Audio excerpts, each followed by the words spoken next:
વિદ્યાર્થી મિત્રો, પ્રકરણ નંબર 6 ત્રિકોણ ધોરણ 10 ની અંદર પ્રથમ ભાગમાં આપણે મળ્યા છીએ.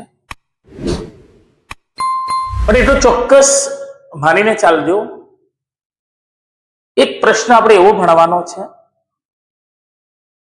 કે જેના ફરજિયાત ગુણ આપણે લેવાના છે. આ પરીક્ષામાં જ આ પ્રશ્ન પૂછાશે અને મને ગુણ મળશે પૂરેપૂરા, એવા આગ્રહ સાથે. ત્રિકોણ બહુ ટૂંકું ચેપ્ટર છે, એટલે એવું કહી શકીએ આપણે કે બહુ ઓછી તૈયારી અને પૂરેપૂરા માર્ક્સ કેવી રીતે મેળવવા. સામાન્ય ખાલી જગ્યાઓ પ્રથમ મેં લખી છે, ત્યાંથી શરૂઆત કરીએ. વર્તુળ, એ વર્તુળ નાનું દોરીએ કે પછી એ વર્તુળને આપણે મોટું દોરીએ, પરંતુ એ વર્તુળ દેખાવે આપણને લાગે છે સમરૂપ, માટે આપણે કહીશું કે બધા વર્તુળો સમરૂપ છે. પ્રશ્ન નંબર 2, એ જ પ્રમાણે ચોરસ. ચોરસની એક આકૃતિ નાની હોય કે મોટી હોય, પણ બંને ચોરસને જોતા બંને આકૃતિઓ આપણને લાગે છે સમરૂપ, માટે એ પણ આપણે એને કહીશું સમરૂપ. બધા સમબાજુ ત્રિકોણો, એવા બે ત્રિકોણ, એક ત્રિકોણ છે એની ત્રણે બાજુ સમાન, બીજો કોઈ ત્રિકોણ છે એની ત્રણેય બાજુ સમાન, તો એ સમરૂપ ત્રિકોણો પણ એમ કહેવાય સમબાજુ ત્રિકોણ. સમબાજુ ત્રિકોણ એ સમરૂપ છે, એનો દેખાવ સમાન છે. બહુકોણ, જો કે આપણે એને ત્રિકોણ સંદર્ભે સમજીએ કે બે ત્રિકોણો વચ્ચેની કોઈ સંગતતા આપણે સમજીએ છીએ, તો અનુરૂપ ખૂણાઓ સમાન હોય અને અનુરૂપ બાજુઓના માપ સમપ્રમાણમાં હોય, તો એ સંગતતા, સમરૂપતા અને જે સમરૂપ બહુકોણો, એ જે બહુકોણ કે ત્રિકોણ આપણે શબ્દ વાપર્યો એને આપણે સમરૂપ કહીશું. ફરીથી એકવાર, ખૂણાઓ સમાન હશે અને બાજુઓના માપ સમપ્રમાણ હશે. મિત્રો, અતિ મહત્વનો પ્રમેય, ફરજિયાત પ્રમેય 6.1 શું વિગત આપેલી છે? તો જો ત્રિકોણની એક બાજુને સમાંતર દોરેલી રેખા, આ એક ત્રિકોણ છે, એની એક બાજુ એટલે કે બીસી અને બીસી બાજુને સમાંતર દોરી છે ડી, બાકીની બે બાજુને ભિન્ન બિંદુમાં, તો એ ડીઈ જે છે એ એબી ને ડી મો અને એસી ને ઈ મો છેદે છે, તો એના દ્વારા કપાતા જે રેખાખંડો છે એ સમપ્રમાણમાં વિભાજન પામે છે. પક્ષ શું આપેલું છે? તો ત્રિકોણ એબીસી છે, ની અંદર ડીઈ એ બીસી ને સમાંતર બને છે અને એબી રેખાખંડને ડી મો તથા એસી રેખાખંડને ઈ મો છેદે છે. શું લાવવાનું છે? એ સાધ્ય છે. તો એડી અપોન ડીબી બરાબર એઈ અપોન ઈસી, આવું આપણે સિદ્ધ કરવાનું છે, સાબિત કરવાનું છે, માટે આપણે એને સાધ્ય તરીકે લખીએ છીએ. મિત્રો, આપેલું પક્ષ જે આપણે લાવવા પ્રૂફ કરવા જઈ રહ્યા છીએ, સાબિત કરવા જઈ રહ્યા છીએ, જેને આપણે કહીશું સાધ્ય,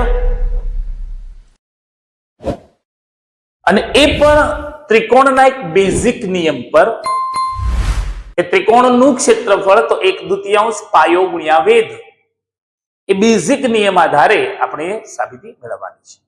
ફરી એકવાર સમજી લઈએ. આપણને એબીસી નામનો ત્રિકોણ આપેલો છે, ડીઈ રેખાખંડ એબીસી ને સમાંતર છે, એબી ને ડી મો છેદે છે અને એસી ને ઈ મો છેદે છે.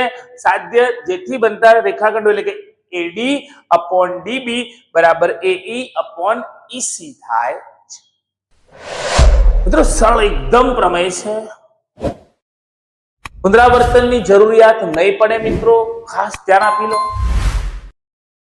બીઈ અને સીડી, બીઈ અને સીડી આ બે રેખાખંડ આપણે બનાવ્યા છે.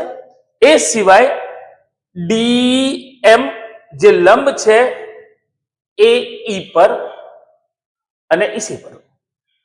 ત્યાર પછી ઈએન એ લંબ છે એબી પર ગણીએ અથવા એડી પર ગણીએ. ફરીથી એકવાર મિત્રો સમજો કે આપણે ડીમોથી સામેની બાજુ પર લંબ દોર્યો છે અને એ જ પ્રમાણે ઈમોથી સામેની બાજુ પર લંબ દોરેલો છે. અહીં સુધી આપણે આ કામ જોયું છે. ત્યારબાદ ક્ષેત્રફળના સૂત્ર પ્રમાણે જઈએ તો ત્રિકોણ એડીઈ એ ડી ઈ નું ક્ષેત્રફળ 1/2 પાયો ગુણ્યા વેધ. જો પાયામાં આપણે એડી બાજુ માનીએ તો એના પરનો વેધ છે ઈએન. રેડી? એડી ગુણ્યા ઈએન, 1/2 એડી ગુણ્યા ઈએન. ફરીથી આ બેઝિક ક્ષેત્રફળના નિયમ અનુસાર. હવે મિત્રો એક શોર્ટકટ કહી દઉં કે જ્યારે સૂત્ર આપણે લખીશું ત્યારે એવું સૂત્ર હશે કે બંનેમાં વેધ તરીકે ઈએન આવશે, જે ઈએન દૂર થઈ જશે અને આપણને આપણા એમ કહેવાય કે જે સાબિતીના મૂલ્ય સુધી પહોંચવામાં બહુ સરળતા રહેશે. ફરીથી સમજી લો. જોઈએ તો એડીઈ આપણે અગાઉ કહ્યું એ પ્રમાણે 1/2 જેનો પાયો છે એડી અને એનો વેધ છે EN. Okay, next BDE, BDE જો બીડીઈ આ પ્રકારના ત્રિકોણની વાત હોય તો 1/2 જેનો પાયો છે ડીબી અને એના પરનો વેધ. પાયો લઈશું ડીબી અને પરનો વેધ. મિત્રો યાદ રાખો, પ્રથમ પાયા તરીકે એડી લીધો છે, બીજા પાયા તરીકે ડીબી લીધો છે. ખાસ નોંધ કરો આ બંને ત્રિકોણો. એ જ પ્રમાણે ફરીથી એકવાર એડીઈ ત્રિકોણની વાત કરીએ. હવે પાયો બદલાશે, એટલે કે પાયો રહેશે એઈ અને વેધ રહેશે ડીએમ. એ જ પ્રમાણે અહીંયા ત્રિકોણ પણ આપણે બદલીશું. જોઈએ તો એડીઈ 1/2 પાયો એઈ ગુણ્યા ડીએમ વેધ. હવે ડીઈસી, ડીઈસી જે ત્રિકોણનો પાયો અગાઉના ત્રિકોણના પાયા તરીકે આપણે એઈ લીધું, અહીં આપણે ઈસી લઈશું. આપણે જવાબ તરફ વિચારીશું, પ્રમેય તૈયાર કરવાની પ્રવૃત્તિ ના કરીશું. આપણે આપણા જવાબ તરફ કેવી રીતના પહોંચી રહ્યા છે. પ્રથમ આપણે બે ત્રિકોણ એવા લીધા કે જેના એક પાયા તરીકે એડી બાજુ મળે છે, બીજા પાયા તરીકે ડીબી બાજુ. હવે બીજા બે ત્રિકોણ એ પ્રમાણે લઈશું કે પ્રથમ માટે પાયો રહેશે એઈ અને બીજા માટે પાયો રહેશે ઈસી. તો આ મોટા ત્રિકોણ માટે પાયો રહેશે ઈસી જેના પર વેધ છે ડીએમ. ઈસી અને ડીએમ પોઈન્ટ આઉટ કરાવું છું મિત્રો.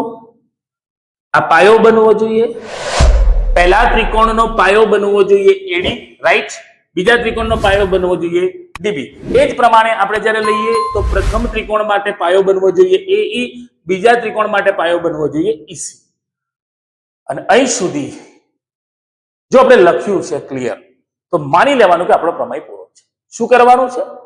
પ્રથમ બે ત્રિકોણનો ગુણોત્તર એટલે કે area of ADE upon area of BDE.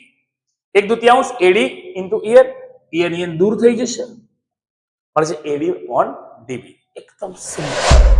નીચેના બે ત્રિકોણ ADE upon area of DEC. 1/2 પાયા તરીકે એઈ બાજુ, વેધ તરીકે ડીએમ. એ જ પ્રમાણે પાયા તરીકે ઈસી બાજુ, વેધ તરીકે અહીંયા ડીએમ વેધ દૂર થશે. અગાઉ કહ્યું એ પ્રમાણે કે બંનેની અંદર શું મૂલ્ય વધે છે? એડી અને ડીબી. અહીંયા બંનેમાં શું મૂલ્ય વધે છે? એઈ અને ઈસી.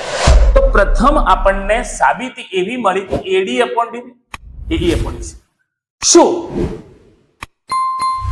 આપણે જે જવાબ જોઈતો હતો એ ગુણોત્તર આપણને બંને મળી ગયા છે, તો શું આપણો જવાબ આપણને મળી ગયો છે? તો ના મિત્રો.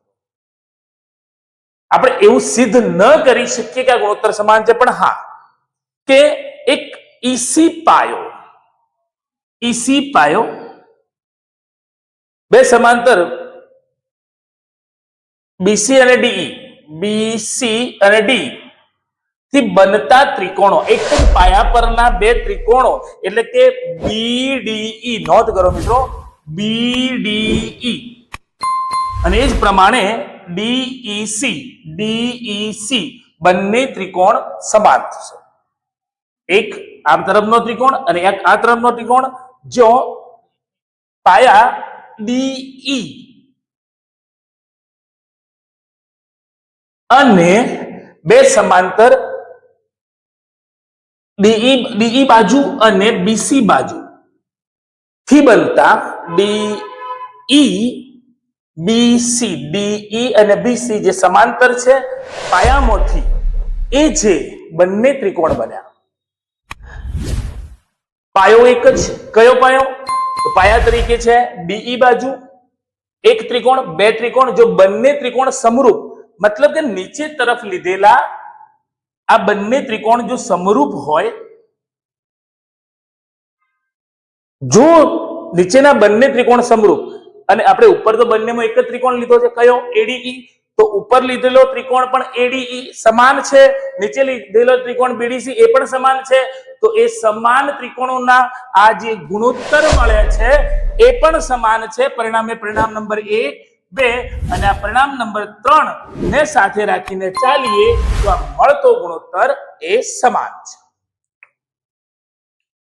મિત્રો થોડુંક ઝડપથી પુનરાવર્તન કરીએ તો, અને સરળતાથી કેવી રીતે સમજીશું. પ્રથમ તો ત્રિકોણ ABC છે, DE અને BC એ સમાંતર છે. એ જે બાજુ DE છે એ D અને E બિંદુમાં છેદે છે, પણ પ્રમેય તો હાર્દ શું છે મિત્રો? ખાસ સમજી લો કે AD પાયો અને EN વેધ લઈશું, DB પાયો અને એમાં પણ EN વેધ લઈશું, અને માટે આપણે જે ત્રિકોણ લઈએ છીએ એ આ તરફ જ્યારે આવીશું બીજી સાબિતીમાં, તો DM વેધ અને પાયો AE લઈશું, એ જ પ્રમાણે DM વેધ અને પાયો EC લઈશું. પછી બંને પ્રથમ જે આપણે ક્ષેત્રફળ લીધું છે એનો ગુણોત્તર, બંને બીજા જે ગુણોત્તર લીધા છે એનો, બંને આપણને AD/DB AE/EC આપે છે. અને ત્યારબાદ ત્યાં સમાંતર DE અને BC વચ્ચે આ પાયાથી બનતો આ એક ત્રિકોણ અને બે ત્રિકોણ જો સમરૂપ હોય તો આપણને પરિણામ નંબર 3 મળે છે. અને એ પરિણામ 3 આધારે આપણે લખી શકીશું AD/DB બરાબર AE/EC મળે છે.